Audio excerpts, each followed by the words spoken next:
Boa noite. Bom, como a Fernanda disse, eu sou o professor Éder Barbosa Cruz, sou professor da Universidade Federal do Pará.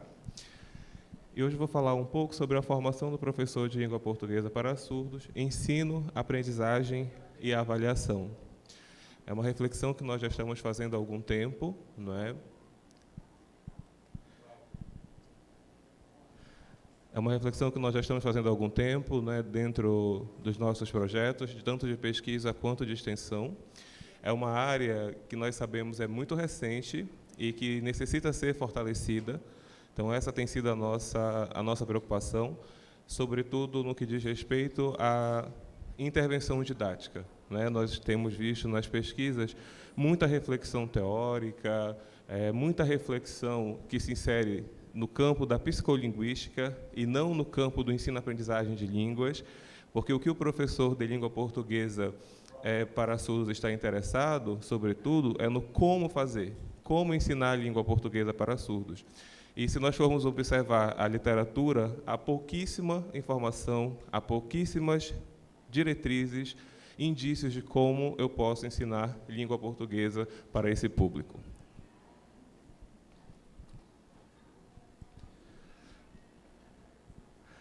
Bom, a Universidade Federal do Pará fica em Belém, no estado do Pará, como vocês podem ver lá no mapa.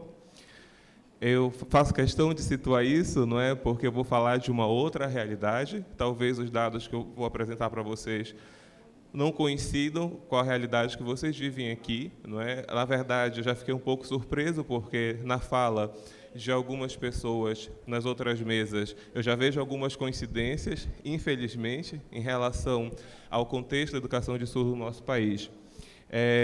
Eu queria frisar uma questão importante para a nossa pesquisa, que é o tamanho do estado onde eu vivo. Tá? Eu sou da Ilha do Marajó, que está lá em cima, o segundo pontinho vermelho, e o Marajó sozinho é do tamanho da Suíça. Então, existem lugares, saindo da capital Belém, para chegar na Ilha do Marajó, que você só pode ter acesso de barco. Existem lugares que você leva 36 horas para chegar de barco. Né? A minha cidade é Soure, a capital, eu levo 3 horas de barco para chegar em Soure, eu não consigo ir e voltar no mesmo dia para Belém. Por que eu estou falando disso? Para falar para vocês que é muito difícil encontrar um surdo que saiba Libras dentro das escolas no estado do Pará, porque geograficamente nós estamos naturalmente isolados. E a Libras ela está na macrocomunidade surda. E as macros comunidades surdas estão nos grandes centros urbanos. Essa é a Universidade Federal do Pará, ela fica à beira do Rio Guamá, e eu sou professor do curso de Letras Libras e Língua Portuguesa como segunda língua para surdos. É um nome bastante grande, não é? Mas é um nome que a gente faz questão de sustentar. Existem algumas questões institucionais, não é, que tentam exigir que nós mudemos o nome do curso e que nós o passemos a denominar como Letras Libras apenas, e é algo que a gente não aceita, porque nós pensamos em um perfil de professor bilíngue, um professor egresso que esteja pronto para ensinar Libras para surdos, para ouvintes e língua portuguesa para surdos. E eu trabalho dentro do curso na área de ensino na formação de professores para ensino de língua portuguesa para surdos. E o que nós observamos lá, como eu disse para vocês, é que as práticas de ensino de língua portuguesa para surdos, elas têm sido desenvolvidas sem considerar as múltiplas relações entre as problemáticas articuladas pelo campo do ensino, aprendizagem de línguas, culturas, e muitas vezes realizadas de forma intuitiva por professores cuja formação não os habilita para o ensino de línguas ou tem um caráter estritamente aplicacionista. No estado do Pará, nós ainda não temos escolas bilíngues, nem turmas bilíngues, né? Existe a escola inclusiva, né? Eu gosto de uma citação da Nidia Sá, que ela fala que, na verdade, os surdos nunca foram excluídos. Porque, para você excluir, você tem que incluir primeiro, né? Então, essa inclusão nunca aconteceu.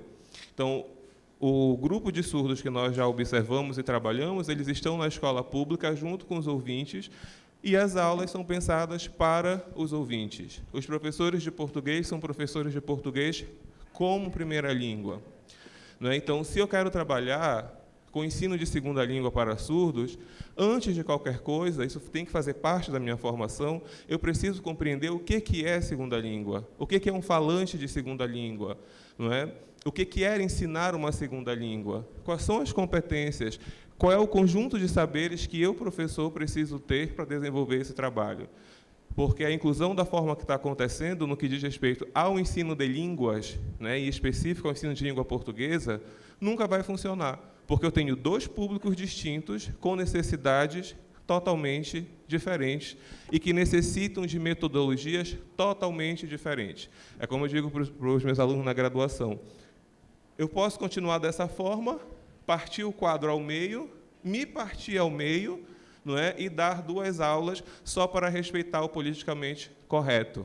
Não é? Porque você falar que vai tirar o aluno surdo da sala regular para que ele tenha aula de português, fere o politicamente correto. Não é? Então, não sou de acordo, tá, gente, que ele saia de todas as aulas e vá para uma sala à parte. Não, mas disciplinas em que o objeto é língua, não tem jeito. Por quê? Ouvintes são falantes de primeira língua. Eles já chegam com uma competência nessa língua, eles não partem do zero. Surdos são aprendentes de segunda língua. Eles vão para a sala de aula com o objetivo de desenvolver uma competência que eles não têm. Não tem como você ter esses dois públicos em uma mesma aula. Às vezes é difícil nós entendermos quando nós pensamos no surdo, né? Mas vamos pensar nos ouvintes. Se eu for para um curso de inglês, na primeira aula do primeiro nível, a professora me pede, conte as suas férias e escreva em inglês. Vocês vão conseguir escrever? Não. Por quê? Eu não tenho competência para isso. Eu não conheço essa língua. E, no entanto, é isso que a gente faz com o surdo. Eu esqueço que ele não tem essa competência porque ele não tem contato com essa língua, porque ele não teve o ensino dessa língua. Né? Algumas coisas me incomodam nessa área, eu ouço alguns discursos, né? É português de surdo. Hoje eu ouvi algumas falas aqui durante... Eu cheguei do Pará hoje de manhã, né? Saí de lá 3 horas da manhã, passei por Brasília e vim direto para cá. Então, não assisti todas as mesas. Mas, na primeira mesa que eu assisti, o professor falava, né, é necessário desenvolver novas metodologias.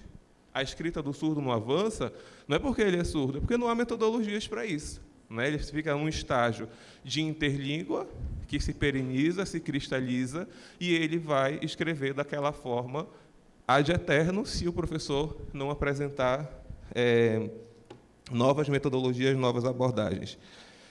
E vocês estão conseguindo me ouvir direito? Porque eu sou um pouco alto, eu tive que tirar daqui. Tá? Então, o que acontece é isso. O que nós observamos? Surdos tendo aula de língua portuguesa como primeira língua.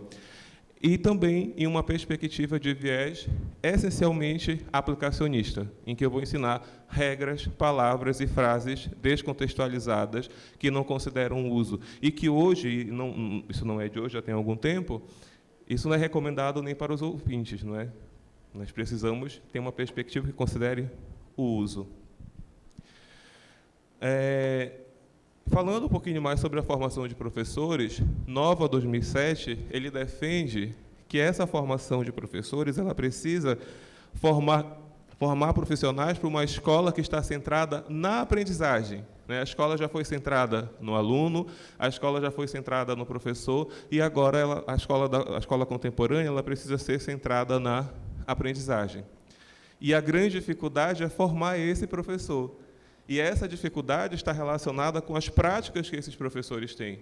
Então, uma das frentes de trabalho da minha equipe é justamente trazer essas práticas para a universidade, porque os nossos alunos, que serão futuros professores de surdos, que estão tendo uma formação teórica para o ensino bilíngue, vão para uma prática que não é bilíngue. E, dessa forma, desde 2017, nós criamos um curso de língua portuguesa para surdos, né, ofertamos por meio de um projeto de pesquisa, e eles estão vivenciando essas práticas dentro da própria universidade, porque, infelizmente, no campo de estágio, ela não existe ainda. Eu trouxe alguns excertos, na verdade, de quadros 2019, que fala da relação do surdo com a língua portuguesa. O português vem junto, mas não como a língua da informalidade, isso no contexto da educação bilíngue, pois não é a principal língua de interação dos alunos surdos. Por outro lado, a língua portuguesa é a língua que vai exigir mais esforço por parte dos alunos surdos por requerer instrução formal. Ela também pode se tornar língua de interação, mas não no mesmo nível da de sinais. A Libras é a língua de interação e o português é para ser lido e escrito quando necessário. O que eu quero com isso? Eu quero mostrar que esse tipo de discurso acentua a relação de diglossia entre português e Libras. Diglossia é um conceito cunhado por Ferguson na década de 60, para tratar da relação entre línguas em um mesmo espaço, né? Entendia-se que línguas diferentes elas estavam em uma relação harmônica, e, na verdade, não é isso que acontece. O sinal de diglossia é esse aqui, ó. Tá? Justamente porque existe uma variante que é desprestigiada e uma variante que é prestigiada.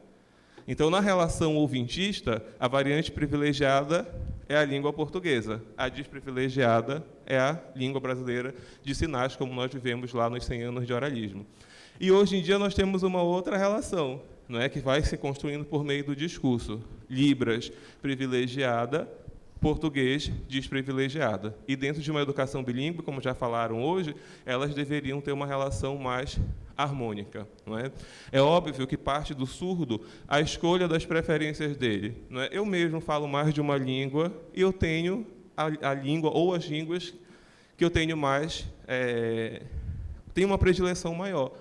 Mas ninguém me obrigou a fazer isso. Não é? Eu escolhi. Ninguém pode falar por mim a relação que eu mantenho com as línguas que eu falo. Não é? Da mesma forma que eu não posso opinar sobre a relação que os surdos mantêm com as línguas que ele domina.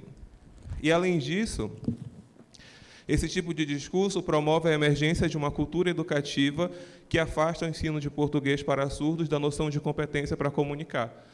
Então, a gente entende, a partir dessas falas, que português para surdo é somente para fins acadêmicos, para escrever redação, para realizar as atividades da sala de aula. Enquanto que nós sabemos que, hoje em dia, principalmente com o advento das novas tecnologias da comunicação e da informação, isso não é verdadeiro. Não é?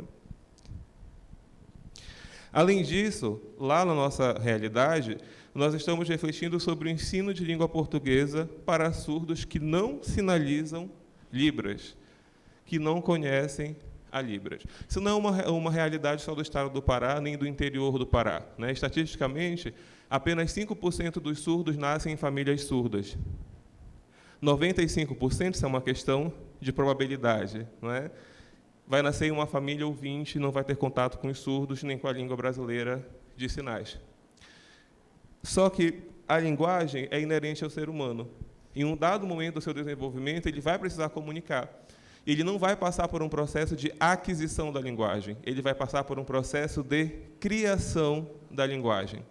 E há estudos de mais de 60 anos sobre essas línguas que estão sendo criadas por surdos, por microcomunidades surdas, que mostram, que comprovam que elas são línguas legítimas. Elas somente não são tão complexas quanto as línguas de sinais que nós dizemos institucionalizadas, oficiais, como a Libras, porque elas não têm a chance de se desenvolver ao longo do tempo. Não é? O que isso quer dizer? Uma língua de sinais caseira ou uma língua de sinais emergente, ela nasce, cresce e morre com o sinalizante. Não passa de uma geração para outra. Por que a língua brasileira de sinais chegou até nós? Por conta da instituição. No caso do Brasil, o INES. No caso da França, o Instituto de Jovens Surdos de Paris. Terminava uma turma, vinha outra turma de surdos. E assim, a língua brasileira de sinais teve tempo para se complexificar. Eu trouxe para vocês alguns exemplos, não são todos, de ex-alunos nossos que realizaram pesquisa de trabalho de conclusão de curso deles dentro dessa temática. Em 2016, Carvalho investigou 3 irmãos surdos no AEE, em Barcarena, né, que é o interior também do estado do Pará, que não sabiam Libras e que criaram uma língua, e a professora do AEE conhecia muito pouco a Libras, e o que ela fazia? Ela interagia com os poucos sinais de Libras que ela sabia e se apropriava dos sinais que eles traziam para a sala de aula. Conceição, 2017, relata a trajetória de uma aluna surda na sala regular em Belém.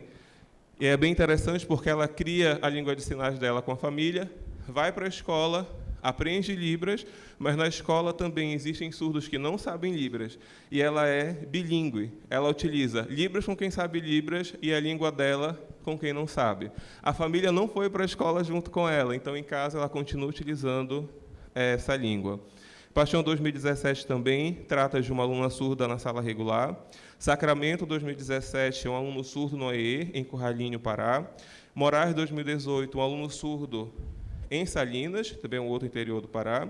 E Modesto 2019, que defendeu ontem, trata de 3 irmãos surdos na sala regular em Tamataquara, interior do Pará. E o que é mais interessante na pesquisa de Modesto é que a terceira irmã, nós não sabemos se ela é surda. E isso é comum dentro desses estudos. Quando você tem 3, 4 irmãos surdos, às vezes o terceiro, ou quarto, ou quinto que nasce está imerso naquela língua. Pelo contexto comunitário, essas crianças normalmente ficam juntas e os pais vão trabalhar. Elas interagem, adquirem a língua dos irmãos e, às vezes, muito depois se descobre que, na verdade, elas eram ouvintes. E essas línguas elas têm sido investigadas, para quem tiver interesse, não é?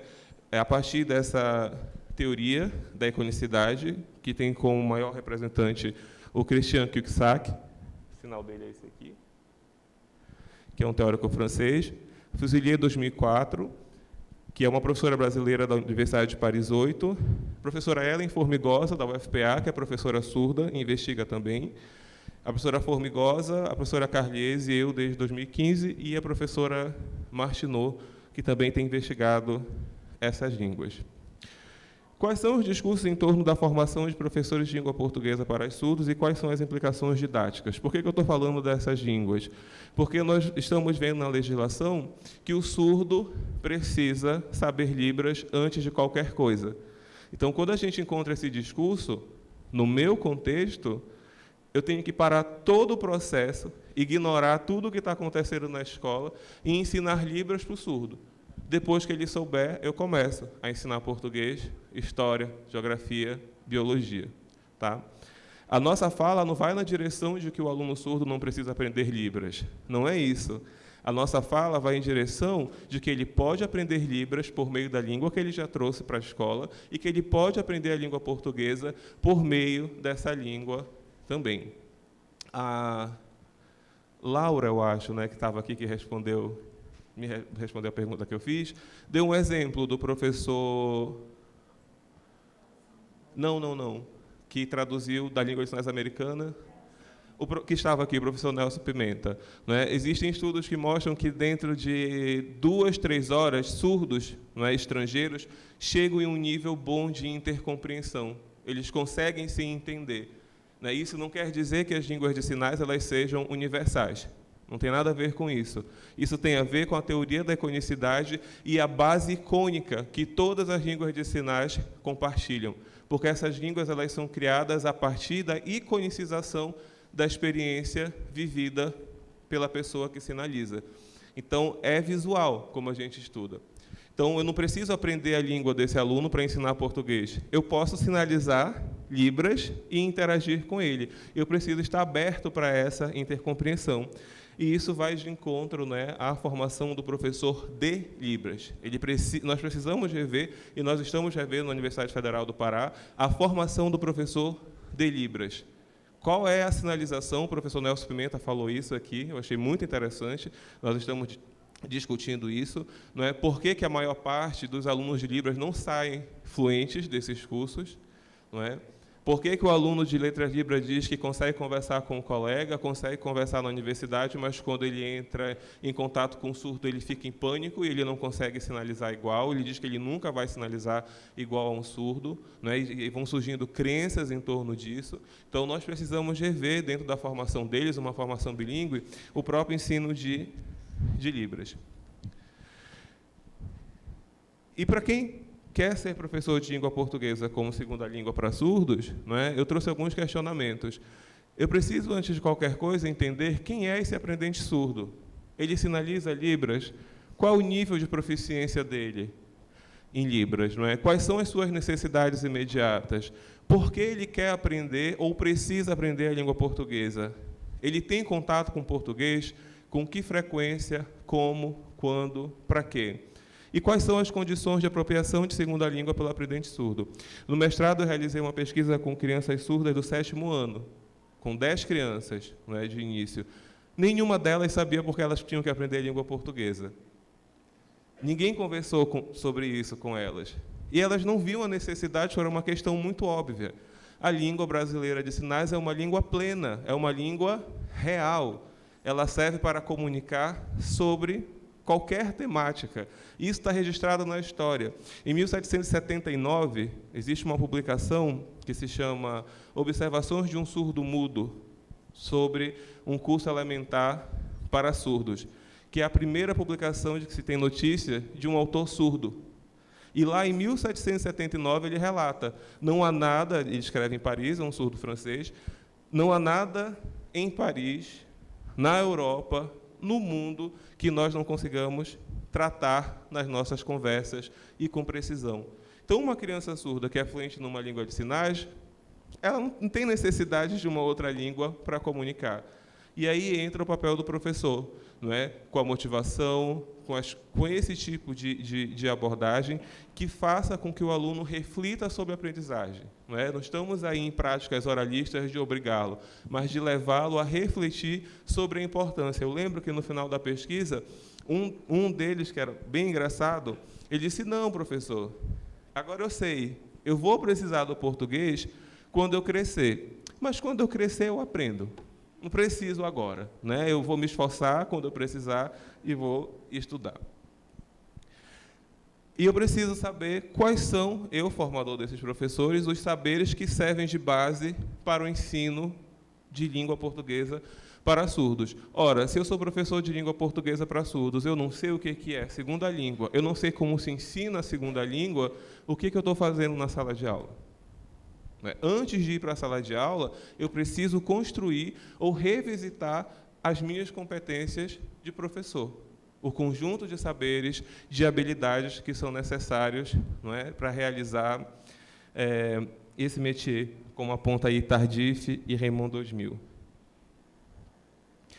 E, tratando mais especificamente da abordagem que nós utilizamos, dentro do ensino-aprendizagem de segunda língua, Quadros 2008 já destacava que a proposta bilíngue para surdos concebe o seu desenvolvimento baseado nas técnicas de ensino de segunda língua. Não é? Às vezes há um estranhamento dos meus alunos da graduação quando eu trago textos sobre ensino de língua estrangeira para eles. Mas, professor, o português não é língua estrangeira para o surdo. Não, realmente, não é língua estrangeira, isso é uma outra discussão que nós não temos tempo para fazer agora, mas o que interessa saber é que a corrente americana entende segunda língua e língua estrangeira como sinônimos. Então, você vai encontrar autores americanos que escrevem textos tratando o inglês como segunda língua ou o inglês como língua estrangeira.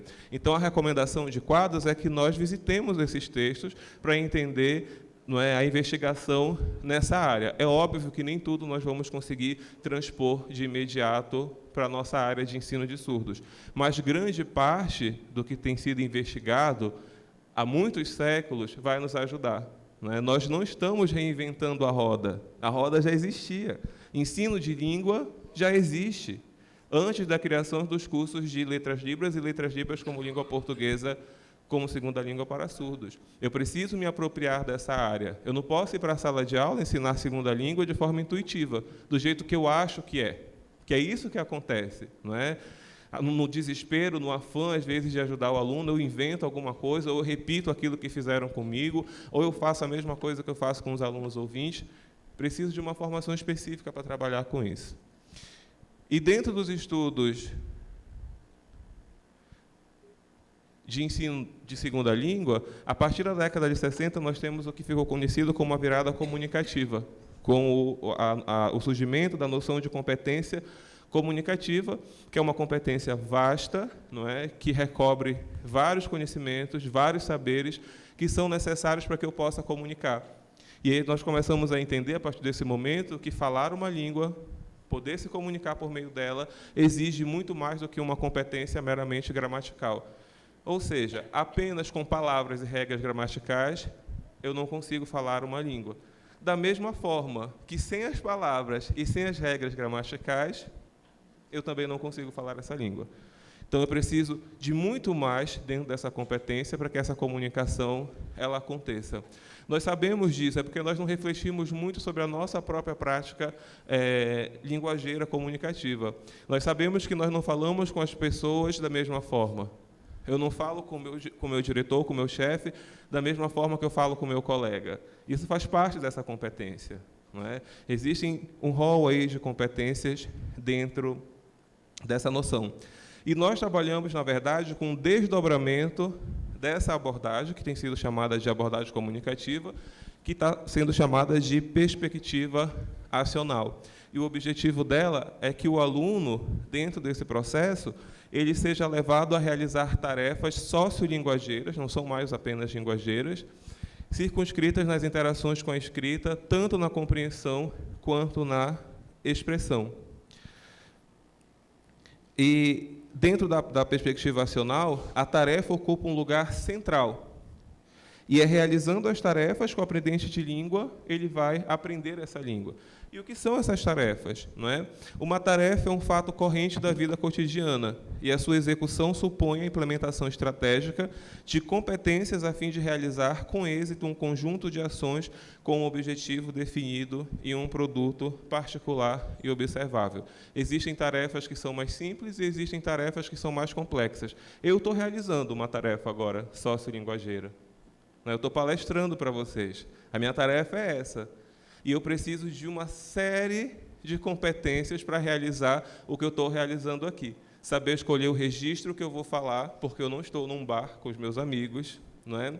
Se eu for para a tarefa num sentido mais amplo, ontem no aeroporto em Belém, eu precisei de uma série de competências para conseguir chegar no avião. Quando eu desci em Brasília também, quando eu desci no Rio, para conseguir chegar aqui, eu vou realizando tarefas que muitas vezes não é só com pessoas, é com o objeto, né? E eu preciso dessa competência. Escrever um e-mail, não é? Escrever um e-mail, responder a um e-mail, enfim, ler um manual para realizar alguma coisa, uma receita, isso são tarefas da vida cotidiana que envolvem várias ações. E, normalmente, a tarefa final é uma atividade de produção escrita. Ela está associada à produção de um gênero discursivo textual, um posicionamento sobre algo, um e-mail, um SMS, uma informação e etc. Só que, para nós pensarmos nessas tarefas, eu preciso refletir, e não só refletir, não é sozinho, eu preciso interagir com o aluno surdo para descobrir em que domínios, situações, com que pessoas, em que lugares, sobre quais temas e subtemas o aprendente surdo necessitará atuar ou deverá estar preparado para atuar ou lhe será exigido que atue por meio da língua portuguesa escrita. Eu não sei para que ele quer aprender. Eu não sei para que ele precisa. Eu não sei como ele está usando a língua portuguesa. Como que eu vou criar um curso? Porque nós não temos nada. Essa é a maior dificuldade, não é? Eu observo nos alunos da graduação. Professor, eu não sei por onde começar. Eu não sei por onde começar. Não tem. Podem pesquisar. Falei no início, não é? A literatura não mostra o como. Não está mostrando como. Tem muita reflexão sobre inclusão, sobre bilinguismo, sobre educação bilíngue, sobre esse processo de aquisição da linguagem. A aquisição da linguagem não descreve processo didático, não descreve ensino de língua, não é? A aquisição está dentro da área da psicolinguística. Ensino de língua está dentro da área da linguística aplicada do ensino de ensino-aprendizagem de línguas, culturas, como eu falei no início. Então, eu preciso entender isso, né? Eu não tenho um programa, eu não tenho uma abordagem e eu não tenho a compreensão, não é, da necessidade que esse aluno tem. E, do meu ponto de vista, não sou eu quem vai determinar isso. Não é? Eu não posso determinar isso. Quem vai usar a língua... Tem 10 minutos ainda? Está ótimo. Eu não posso determinar isso. Porque existem outras questões que são incontornáveis no ensino de língua. Motivação, autonomia. Imagina, eu tenho 30 porque eu vou fazer 32 amanhã. Eu tenho 31 ainda. Mas eu sou velho por dentro. Eu sou professor de língua estrangeira também. Se eu trouxer para a sala de aula as músicas que eu gosto, que são da década de 30 na França, os adolescentes vão sair da sala, eles vão dormir, eles vão fazer baderna. Da mesma forma, eu não sei qual é o interesse do surdo. Eu trago algo que não é interessante, que não vai motivá-los para essa aprendizagem, é óbvio que eu vou alcançar o fracasso, né? Então, eu preciso ter essa compreensão. E isso, voltando para a questão das línguas de sinais, se dá por meio da interação em língua de sinais. Não é? Eu não costumo falar língua brasileira de sinais, Libras, porque nem sempre vai ser a Libras. Pode ser a Libras. Não é? Nós não excluímos. Então, essas aulas, normalmente, elas iniciam, vou mostrar para vocês daqui a pouco um documento, com um documento autêntico. O que é um documento autêntico? Um documento autêntico é um documento bruto, um documento real. Porque se eu quero ensinar o aluno a usar a língua, eu não posso trazer uma língua fake para a sala de aula. Eu vou trabalhar com o gênero cartaz. Aí eu vou lá e invento um cartaz bem simplesinho. O aluno sai da sala, vê um cartaz real, ele não consegue interagir com aquele gênero. Né? Então, os documentos autênticos são muito vastos. Eu posso ter panfletos, cartazes, entrevistas, se tiver a legenda, filmes, se tiver a legenda, um quadro. E esse documento, dentro da abordagem que nós trabalhamos, ele é chamado de documento desencadeador. É ele que vai desencadear a aprendizagem. E esse primeiro momento é só conversa em língua de sinais. É quando eu vou me certificar se o aluno surdo, ou os alunos surdos, no nosso caso, dominam aquele campo lexical, porque não adianta de nada eu propor uma atividade se ele não sabe escrever sobre aquela atividade. É o momento que a gente vai pedir para ele vir ao quadro, escrever as palavras que ele conhece. É o momento em que ele vai tirar as dúvidas dele. Não é?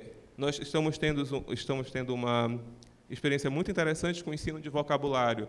O ensino de vocabulário ele faz parte dessa abordagem. Ele não se resume a isso, que normalmente o que a gente observa lá no ensino de primeira língua para surdos, que é isso que está acontecendo, é você dar listas e listas de vocabulário para o surdo decorar. Da mesma forma como a gente aprende Libras, né? Às vezes, pelo menos lá no meu contexto, um monte de sinal, e aí quando eu vou tentar comunicar, eu fico no português sinalizado, como o professor Nelson Pimenta destacou nessa tarde. Então, tem um aluno surdo, principalmente, que se destaca, que ele anota durante a semana todas as palavras novas que ele lê e que ele não consegue compreender. E ele traz para a sala de aula. E o mais interessante é que nós, professores do curso, já temos essa compreensão. Eu não posso trabalhar sinal-palavra. O mais interessante é que ele chegou com essa compreensão. Trouxe para vocês, porque eu já estou cansado de perguntar para os surdos, eles me darem um sinal. Né? Ou perguntar para o ouvinte e ele me dá o sinal. Eu não quero o sinal, eu quero o significado. Eu quero entender, eu quero o conceito dessa palavra. Não é? Só que antes ele trazia só a palavra, e a orientação que nós temos é traga a frase inteira, porque fora do contexto você pode encontrar, dentro do contexto você pode encontrar outros significados para essa palavra. E algo que tem ajudado bastante na nossa reflexão é o quadro comum europeu de referência para o ensino de línguas, que é o documento mais importante para quem trabalha com o ensino de segunda língua. Mas é europeu. Tudo bem, é europeu. Mas nós não temos um quadro de referência brasileiro, infelizmente. Lá tem todos os descritores. E algo que a gente tem refletido é sobre essa questão. Quais são os domínios, as situações, as pessoas, os objetos, os lugares e instituições, os temas e os subtemas que o surdo precisa usar a língua portuguesa. Na literatura para ensino de ouvinte, nós temos esses 4 domínios: o domínio privado, o domínio público, o domínio educativo e o domínio institucional. O que nós estamos investigando agora, dentro do nosso contexto, né, quais são, se eles passam, né, por todos esses domínios ou se existem outros domínios que eles utilizam. Nós podemos achar estranho, né, interagir com objetos, mas nós interagimos com o objeto. Né? Um manual, quando eu vou ler um manual, né, eu sou uma criança da década de 90, tinha que ler um manual para montar qualquer coisa. Vinha o manual nas coisas, não sei se ainda vem. Né? Então, você não tem que interagir com ninguém, é só com aquele objeto. Uma receita de bolo, você não precisa interagir com ninguém, é só com o objeto, com o papel, ou com o livro de receitas, ou com o caderno de receitas. Então, há toda uma descrição, esse é só um quadro resumido, que nós utilizamos em um dos nossos projetos para a criação do material, das atividades. Nós começamos por essa reflexão, mas sempre apoiado na conversa com o surdo. E a nossa trajetória é essa, um processo de pesquisa intitulado Ensino de Língua Portuguesa para Surdos, Complexidade, Autonomia e Aconselhamento Linguageiro, que finalizou agora em 2019, mas que desde 2017 oferta um curso de língua portuguesa para surdos nível A1, que é o nível mais elementar do quadro comum europeu, e que é triste, espero que não seja a realidade de vocês também, mas não foi uma escolha nossa. Todos os surdos que participaram desse projeto já eram egressos do ensino médio e eles não se enquadravam sequer no nível A1. Eles não conseguiam escrever o nome dos pais, o endereço deles, interagir com documentos simples, responder perguntas simples em língua portuguesa. Uma outra questão também que nós observamos e que nós temos trabalhado muito, e eu acho que é o que nos preocupa muito para iniciar uma unidade, é a competência referencial e sociocultural. Se eu perguntar para vocês onde fica a Torre Eiffel, eu acho que todo mundo tem essa noção, não é? Que fica em Paris. Vocês aqui é fácil, né? O Cristo Redentor está aqui, né? Nessa cidade maravilhosa. Mas nós levamos isso para a sala de aula. Alguns reconheciam os monumentos, mas eles não tinham essa noção de que esses monumentos representam lugares, que esses monumentos têm nome, que você pode identificar. Nem na própria cidade deles, eles reconheciam os lugares, tinham um sinal, mas eles não sabiam o nome dos lugares. Ver o Peso, né, que é o mais conhecido lá em Belém, Teatro da Paz, Estação das Docas, eles já tinham passado várias vezes na frente, mas não reconheciam o nome. E, dentro do projeto de pesquisa, nós temos um grupo de pesquisa que trabalha nessa reflexão. E, mais recente, o projeto Ateliê de Material Didático de Língua Portuguesa para Surdos, que não era uma intenção nossa criar material, mas a necessidade, quem está trabalhando com aluno surdo sabe disso, não tem material. Então, no projeto de pesquisa, nós acabamos criando muito material. E aí, desde março, nós estamos ofertando oficinas para alunos de letras libras e língua portuguesa como segunda língua da graduação, para aprender a criar esses materiais, e para os professores de língua portuguesa da rede pública que estão trabalhando com alunos surdos. Então, são 5 oficinas, cada oficina atende, a priori, no projeto, por uma questão de tempo, mas nós pretendemos fazer mais oficinas, que vai dar essa noção de como você criar esses materiais. Aqui eu tenho um exemplo do material, tá? Eu não sei se vocês conseguem ver daí. É uma atividade que é só essa folha, mas o início dela é muito interessante. Tá? Nós começamos a aula, ela acontece em uma sala da faculdade, e perto dessa sala tem um mural imenso, com vários cartazes, né? Atuais, desatualizados, mas muitos, muitos, muitos. Então, quando eles chegaram, nós fomos para lá. Eles começaram a interagir com esses cartazes. Nós em Libras, e conversando e pedindo as informações. Era algo para nós fazermos em 10 minutos. Nós ficamos, acho que uns 45 minutos lá, porque eles ficaram muito surpresos de perceber a autonomia deles com a autonomia que eles podiam ter com aquele gênero, de se informar só interagindo com o gênero. Então, eu não precisei, a partir de uma perspectiva aplicacionista, descrever para ele, com teorias do Bakhtin, não é? O que é um gênero, como ele está dividido, isso quem tem que saber é o professor. Porque se eu não conheço o gênero, se eu não sei como ele se divide, eu não posso ensiná-lo. Né? Eu sempre brinco com isso. Aí o aluno surdo sai daqui discutindo Bakhtin e não consegue escrever um bilhete. Né? Ele consegue defender, né, as teorias do gênero e do discurso, mas ele não consegue escrever um bilhete. Então, quando eles voltaram para a sala de aula, eles já conheciam o gênero. E eles vão se encontrar com um documento autêntico. Eu olhei lá na internet, vi que essa peça foi nesse período, foi em outubro que nós realizamos essa atividade. Em novembro ia ter essa peça de teatro, não é, no Teatro do SESI, de Belém, e nós começamos por aí, sem modificação alguma. Em seguida, nós colocamos um diálogo, que acontece no WhatsApp, que é o que nós utilizamos, porque o WhatsApp permite que haja um uso real do português, ali instantâneo. Então, uma pessoa entra em contato, pede as informações, e a outra vai dando as informações a partir dos cartazes. Para a aula, eu trouxe outros cartazes para eles interagirem. O objetivo da tarefa era que o aprendente surdo desse informações sobre os eventos a partir da leitura de cartazes.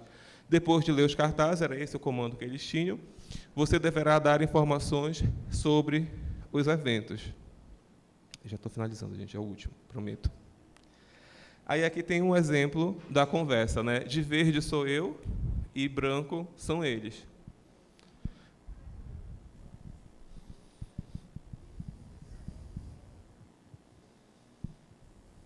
Quem digita sou eu, tá? Nessa atividade, normalmente eles fazem entre eles. Mas como eu já sabia qual o evento que eu queria, eu dei os cartazes para eles e comecei a entrar em contato com cada um deles.